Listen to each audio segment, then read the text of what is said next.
President Biden's approach to China is very similar to his approach to Iran. It's appeasement. He thinks that if you're really nice to them and give them everything they want, whether it's economic needs or military needs or diplomatic needs, they're going to be nice back. And it just doesn't work. It's never worked with China. It certainly never worked with Iran, but it's really the same. It's the same policy. So President Biden, who had kind of undone a lot of the tough things that President Trump had put in during the Trump administration, he's now in a position where the Chinese are exploiting him all over the place, whether it's militarily over Taiwan, whether it's diplomatically in international organizations, or whether it's economic, which is where the real vulnerability of the US lies, and where President Biden could have struck a tough deal when he met with Xi Jinping last week. The Chinese economy is in trouble.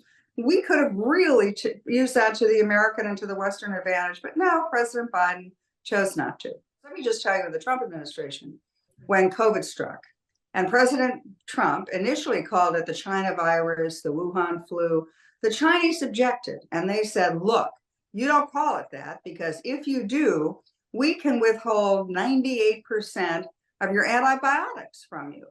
And we didn't realize really that we were in that kind of health and national security vulnerability to the Chinese. So the idea is that we can't completely disengage, we can't completely decouple our economies, but where the United States and the West, and I would put Britain and the European countries and Japan and Korea in that group, is that we've got to make sure that we're reliant for our essential needs, whether it's our pharmaceuticals, whether it's the component parts to any kind of electric grid elements, whether it's component parts to our national security infrastructure. We can't be dependent upon China. We can be dependent upon each other. We could resource to the United States, so bring all the stuff back, the sourcing back to the US, or near source, or friend source. I mean, if Britain had control of lithium, for example, which is essential to batteries and to any modern electronics, I think the United States would be very comfortable about that.